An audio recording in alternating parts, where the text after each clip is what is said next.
Good day, everyone, especially to our instructor, Mrs. Josephine Madayag, Ma'am. And by the way, I am Isa Marie Elenorias, BSF2A. And our topic is all about Philippines Community-Based Forest Management 2005. So let's proceed.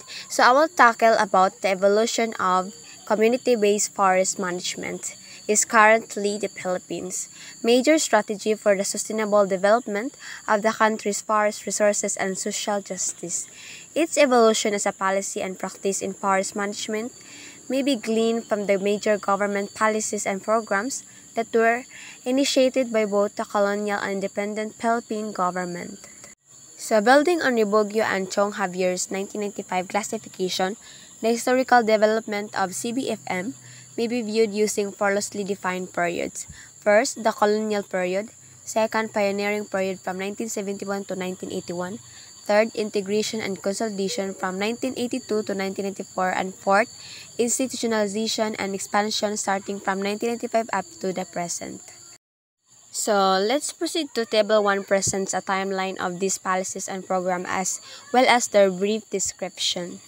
So, in this Table 1 evolution of community forestry policies and programs in the Philippines, we will know the year and policy or program that they create and also their features by period. So, first is I will discuss about the colonial period. So, in 1863, the Spanish colonizer established the Inspection General des Montes, a forestry agency tasked to survey the extent of forest resources in the country. And the features is the state's forest agency declares the right to control forest access and utilization. And in 1889, the policy is Definitive Forest Laws and Regulations, a real decree of the King of Spain. And the features slash and burn cultivation or kaingin in the upland areas was prohibited with heavy penalties awaiting to violators. In 1901, the Kaingin Law or Act number 274, the Kaingineros and other forest occupants were to be punished and evicted from forest areas. In year 1917, Forest Law of 1917 or Act number 2711 established communal forests and pastures for the use of communities, but still under state control. In 1941, revised Communal Forest Regulation, Forestry Administrative Order number 14 in 1. So the Secretary of Agriculture and Commerce set aside communal forests upon the endorsement of the Director of Forestry and request of municipal councils. The residents of the municipality were granted the privilege to cut, collect, and remove free of charge forest products for their personal use. The second is pioneering period. So in year 1971, Kaingin Management and Land Settlement Regulation Forestry Administrative Order number 62 focused on the contentment rather than the punishment of forest occupants. In year 1973, Family Approach to Reforestation BFD Circular number 45 series of 1973, the Bureau of Forest Development entered into short-term contracts with families to set up tree plantations in public land.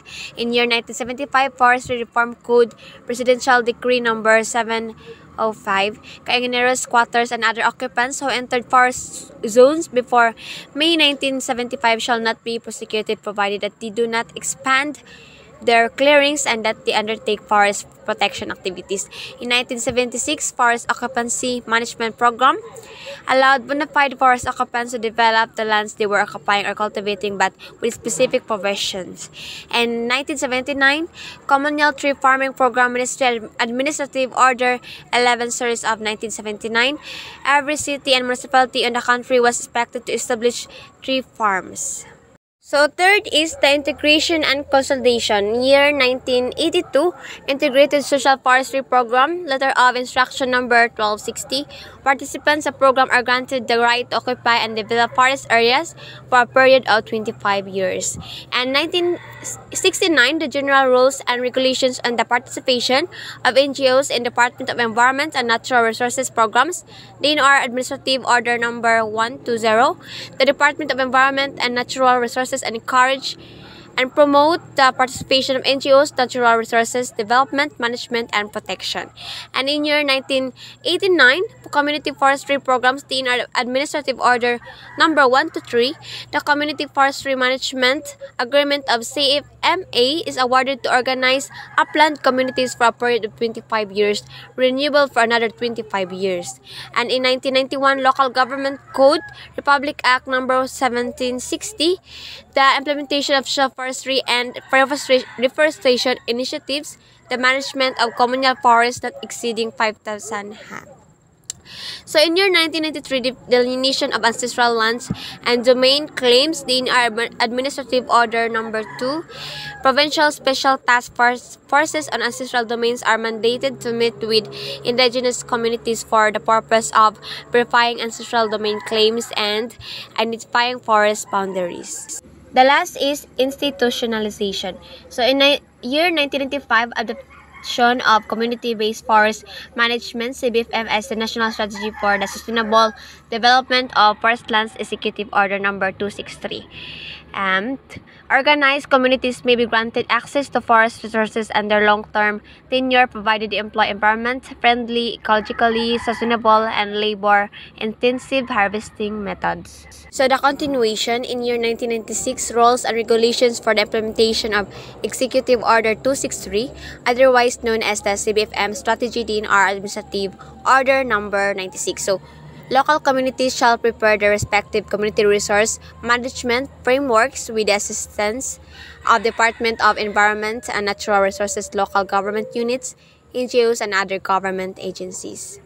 And in 1997, Indigenous Peoples' Rights Act, Republic Act Number 8371, mandated the state to protect the rights of indigenous cultural communities and their ancestral domains to ensure their economic and social and cultural well-being. Also in year 1998, Manual of Procedures on Devolved and Other Forest Management Functions, DNR, Department of Interior and Local Government, DILG, Joint Memorandum Circular Number 9801. So this manual operationalizes and makes effective the devolution of forest management functions from the Department of Environment and Natural Resources to the local government unit. In year 2003, strengthening and institutionalizing the DNR, the LG Local Government Unit Partnership on Devolved and Other Forest Management Functions, DNR, the LG Joint Memorandum Circular Number 2003-01. And also 2004, Promoting Sustainable Forest Management in the Philippines, Executive Order Number 318. And the features is prescribed for the pursuit of sustainable management of forests and forest lands and watersheds based on 6 key principles, including community-based forest conservation and development. Lastly, in year 2004, revised rules and regulations for the implementation of the CBFM strategy, DNR Administrative Order Number 29. Their features improve on the 1996 CBFM, implementing rules and regulations by allowing more flexibility to participating communities, such as the requirement of a 5-year work plan instead of annual work plan, etc. So it is clear in the timeline that CBFM emerged as a major approach to the allocation of forests and forest lands to communities and indigenous peoples with the issuance of Executive Order 263 in 1995 and the passage of the Indigenous Peoples' Rights Act in 1997. So as a result, there are now barely 13 timber license agreements remaining, covering a total area of 543,939 hectares of forest land. So Executive Order 263 and its implementing rules and regulations stipulate the basic policy objectives that CBFM intends to pursue. These are to protect and advance the rights of the Filipino people, a healthy environment, and improve socio-economic conditions through the promotion of social justice and equitable access to and sustainable development of forest land resources, and last is respect the rights of indigenous peoples to their ancestral domains by taking into account their customs, traditions, and beliefs in the formulation of laws and policies. To achieve these objectives, the CBFM program was established through Department of Environment and Natural Resources Administrative Order Number 96 to 29 that integrated and unified all the people-oriented programs of the government, including the Integrated Social Forestry Program addresses the twin problems of rural poverty and ecological stability in occupied forest lands. And In the Upland Development Project, the target of this is to create more than 52,000 jobs for farmers in upland and coastal areas. And in the Forest Land Management Program, provides a long-term tenure to the people who plant and care for trees in newly reforested areas by granting farmers access to these purposes consistent with sound ecological principles. Community forestry program is emerging as a community-based approach in managing certain portions of abandoned, cancelled, and expired areas of timber license agreements. And low-income upland communities project, regional resources management project, and integrated rainforest management project is usually understood as an integration of nature conservation objectives or support for some other ecosystem services into the sustainable forest management. Forestry sector projects usually involve situations in which the forestry activities and coastal environment program, and last is recognition of ancestral domains claims. So the Department of Environment and Natural Resources is continuously working towards the legislation of the proposed Sustainable Forest Management Act, which incorporates CBFM as the core management approach in its effort to create a more stable forestry policy environment. So the continuation will be reported by Irami Polina.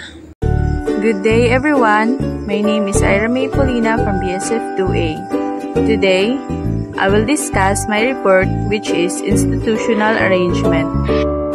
Institutional arrangement are the policies, system, and processes that organizations use to legislate, plan, and manage their activities efficiently and to effectively coordinate with others in order to fulfill their mandate. Next is clear and stable institutional arrangement. Institutional framework is important for best practices such as documenting and achieving. Institutional memory requires documentation so other parties understand the nature of the data. Benefits of institutional arrangement.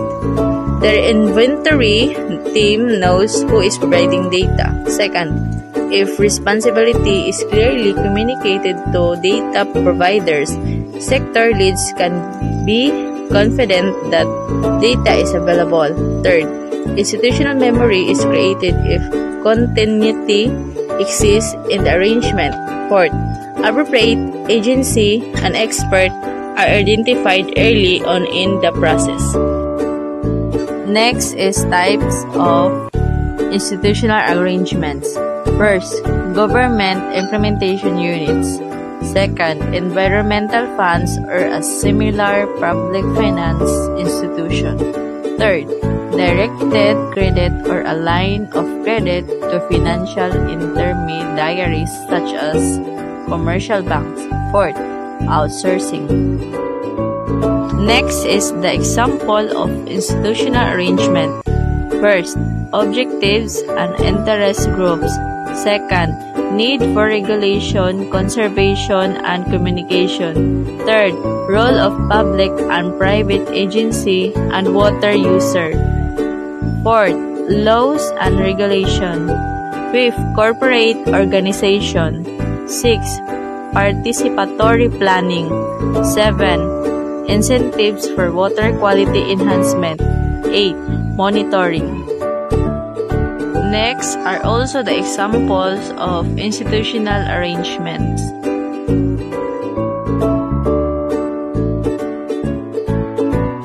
Next is another example of institutional arrangement.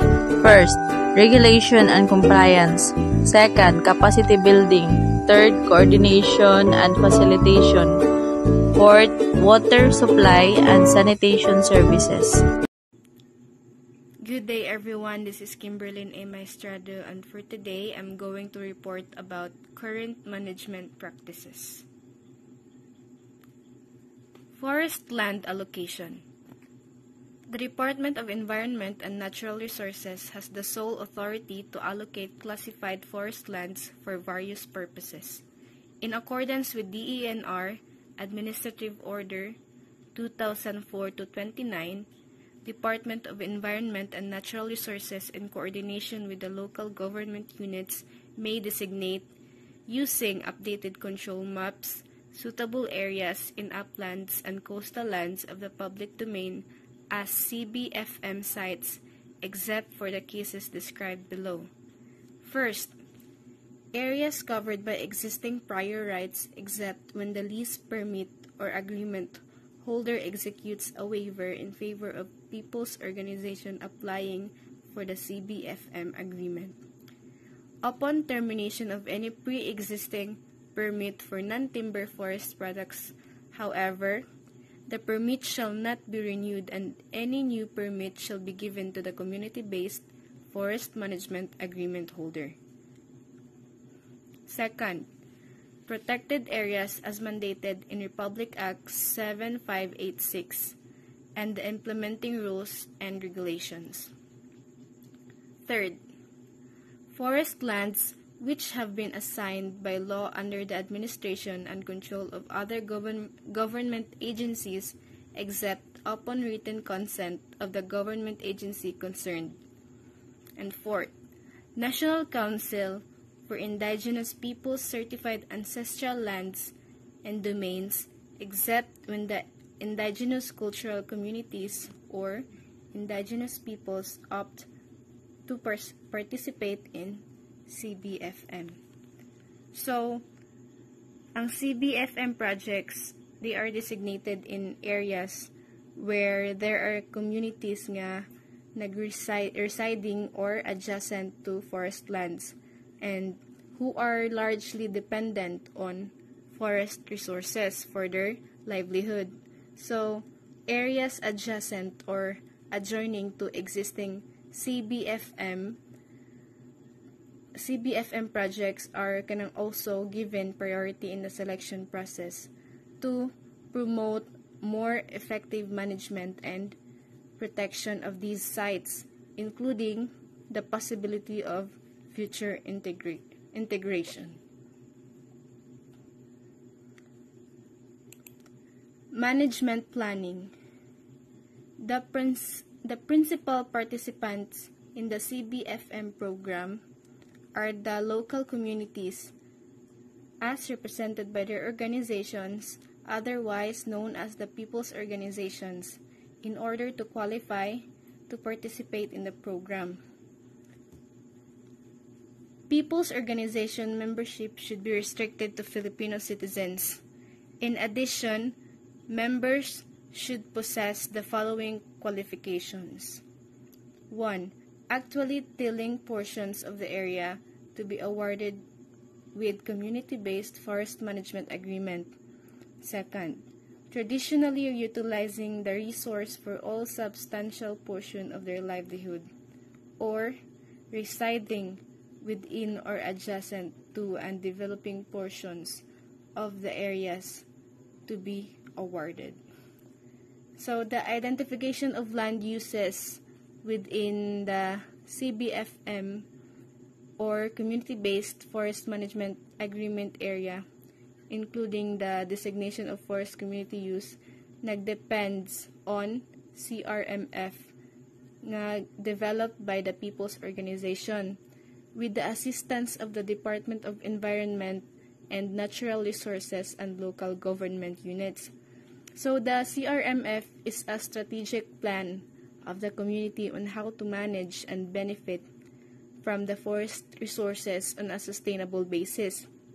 So it describes the community's long-term vision or aspirations, commitments, and strategies for the protection, rehabilitation, development, and the utilization of forest resources. Technical support arrangements.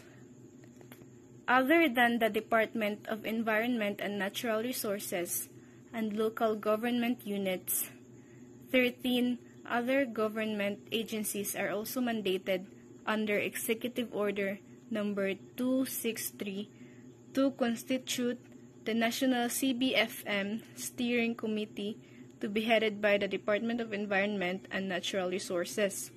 The committee was tasked to formulate and develop policy guidelines that will create incentives and conditions necessary to effectively carry out CBFM strategy. However, owing to the respective priorities of the different agencies, the committee has met only a few times since its creation and hence was not able to achieve its purpose.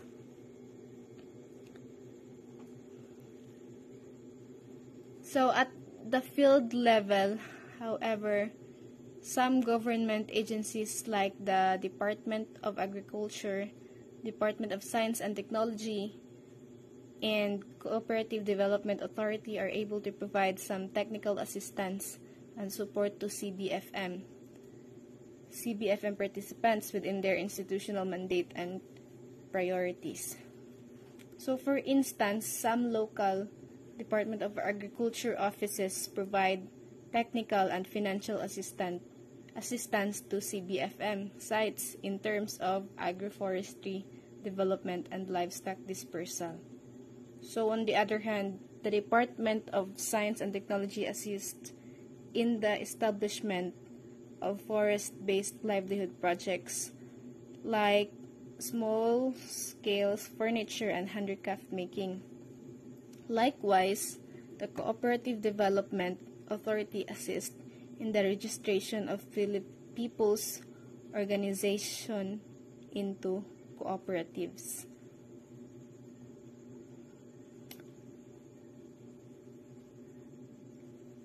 So, non-government organizations also perform vital roles in providing various forms of assistance sa CBFM participants.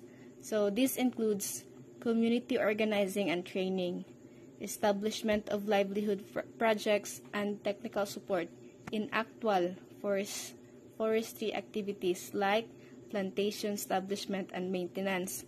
So, some NGOs also provide assistance in conducting and monitoring and evaluation of CBFM activities, as well as in linking people's organizations with government and other service providing institutions.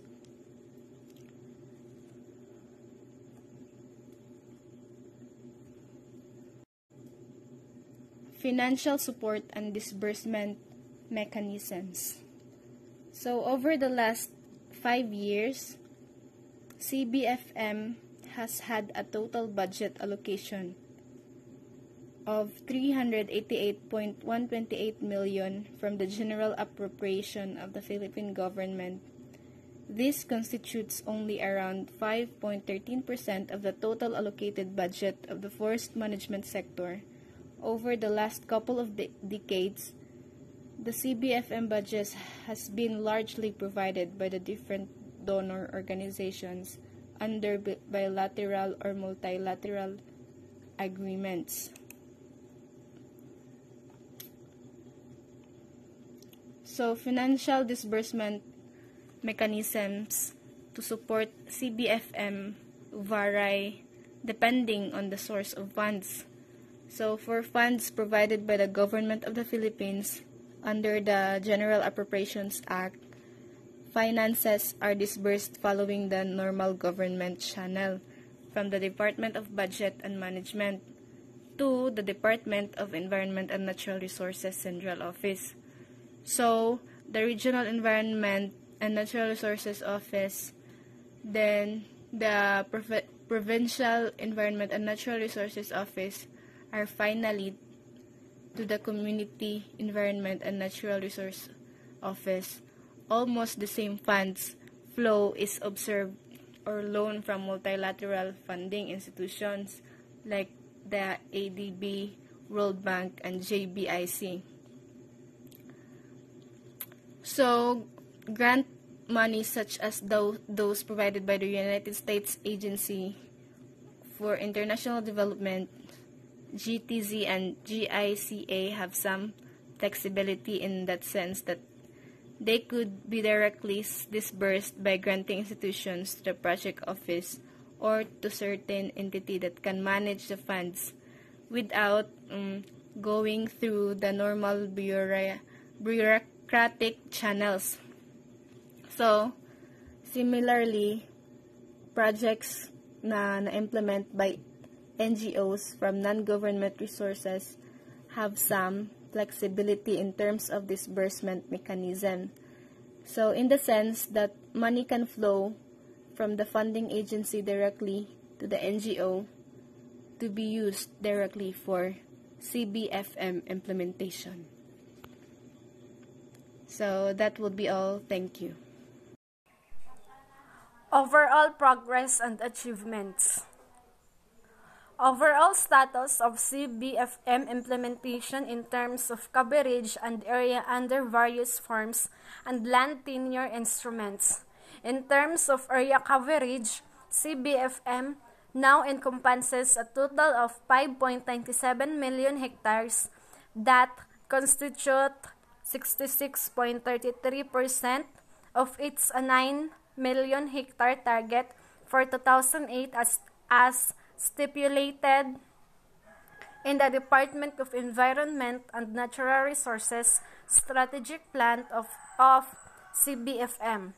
The 5.97 million hectares involve 5,503 sites with a total of 690,687 participating households. Most of not all the 5,503 sites have an existing people of organization.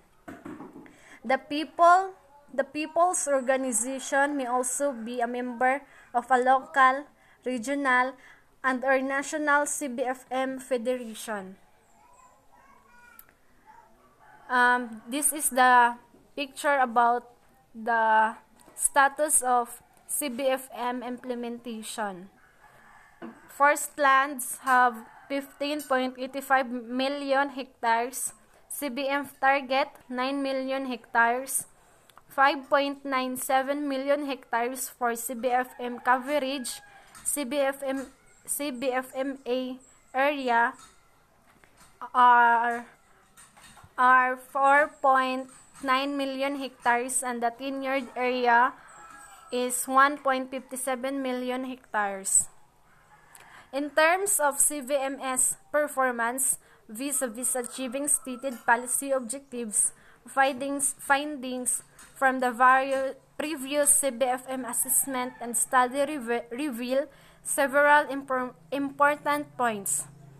First is the degree to which socio-economic objectives have been achieved varies from one site to another. Socio-economic improvement has been attained in some areas, especially when CBFM receive external financial support, although only a selected group of people as organization members have far benefited.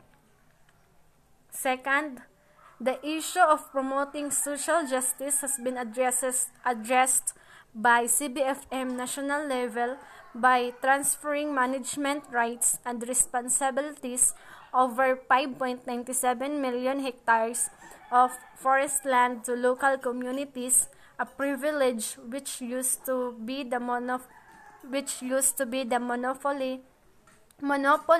of the well of timber license agreement holders.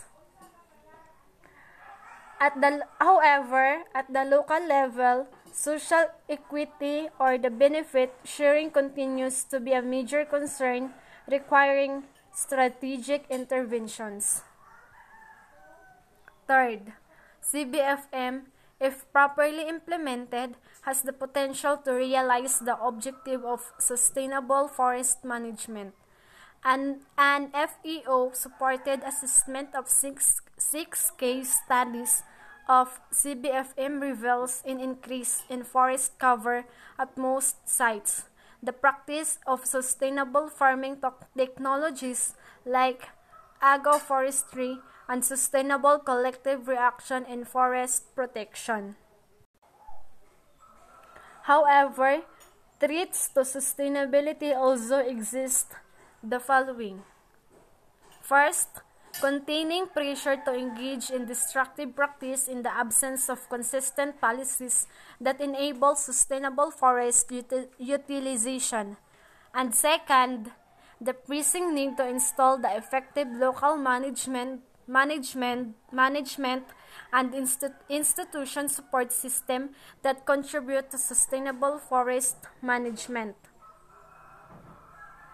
Fourth, the last one. There are some indication that CBFM contributes to a healthy environment in a number of sites. Positive signs includes the adoption of soil and water conservation and the provisions of other environmental services like improved water supply, the soil fertility, and the good microclimate. However, while detailed studies on CBFM environmental link are still limited, it is clear that the positive contribution that CBFM can make to the environment can be further enhanced across the CBFM sites nationwide with appropriate support and incentives. Lesson learned. Some of the major lessons that may given from the Philippines experience in its more decade of the CBM implementations of are presented below. Number 1. Sustainable livelihood is the core issue of the CBFM unless a level of sustainable is achieved by participating forest-dependent communities, state and initiative CBMF initiatives will not work in the ground. Number 2. The externally initiative CBFM process takes the time and requires sufficient support system to succeed, including enabling policies, commitment, and political will from the different key actors, sufficient knowledge base and appropriate resources to initiate and sustain the presence of CBFM. Champions, strong social capital and local organization capacity and visible positive outcomes are some key ingredients for success. 3. Considering the multiple stakeholders and their varied interests and priorities, there is a need to develop responsive institutions that will promote collective action to advance the CBFM objectives. Such institutions should develop acceptable rules, implement and enforce actions, and forget workable conflict resolution mechanism. Number 4. Some communities such as the Ifugaos and the Sagadas already have successful tradition of forest management and some degree of control over their forest resources. Externally initiated CBM process should enhance this system. Strong social capital and local organizational capacity are needed to enable local communities to mobilize resources and negotiable better benefits. 6. Provision of land tenure security is necessary but not a sufficient condition for success. The presence or absence of stable policy on forest utilizations that guarantees the communities can use the trees that they have planted and protected is a paramount importance and will ultimately determine the success or failure of the entire CBFM program. 7. Past CBFM initiatives have focused on tenure reform and other support services but neglect to integrate principles of good governance. Transparency, accountability, and participation in the forest management. Such principles should not be operationalized and institutionalized at all levels to ensure the success of CBFM program. Last, capacity building should not be limited to local communities but should also include efforts to enhance the capacity of Department of Environment and Natural Resources, local government units to better serve the needs of local communities. That's all. Thanks for listening. Hello everybody, this is Jolivic Cato. Today I'll be reporting the key challenges. The following are some of the key challenges confronting the implementation of CVFM at the policy program at and field operation levels. At the policy level, there is a need to strengthen the political capacity of the people's organization, including the National CBFM Federation, and democratize the policymaking process to enable meaningful and active participation in CBFM-related concerns. B. Urgently pass a law which embodies the philosophy, objectives, and methods of CBFM. C. Continue to simplify policies and procedures and provide for stable policy implementation, especially in the aspect of timber use. And D. Put more emphasis on the monitoring and evaluation of existing policies rather than simply focusing on policy formulation. Then 2. At the program level, it is important to promote a common understanding and appreciation of the philosophy and concept of CBFM among the various sectors and actors, and correct the seemingly widespread view of CBFM as a Department of Environment and Natural Resources project instead of a forest management strategy. B. Prioritize CBFM objectives since they are hard to address concurrently. C. Direct more human and financial resources towards the implementation of the CBFM strategy. D. Seek financial and technical support from different sectors by activating the multi-agency CBFM steering committee. E. Strengthen the CBFM program monitoring and evaluation, including the existing management and information system. F. Promote the principles of good governance such as participation, transparency, and accountability in all levels of CBFM implementation. G. Engage the academic and research institution to support CBFM through relevant studies. 3. At the field operations level, challenges include for Department of Environment and Natural Resources to strengthen collaboration with the local government units and other institutions or sectors to provide support for livelihoods and other needs. B. To sustain flow of socioeconomic benefits and spread benefits to a greater number of the people, particularly the poor. C. Replicate success with fewer financial inputs, especially from external sources. D. Enhance capability building through training of Department of Environment and Natural Resource staff, local government units, and people organization. And E. Incorporate learning from indigenous management system to improve the implementation of the different CBFM projects. Thanks and God bless. And that's all.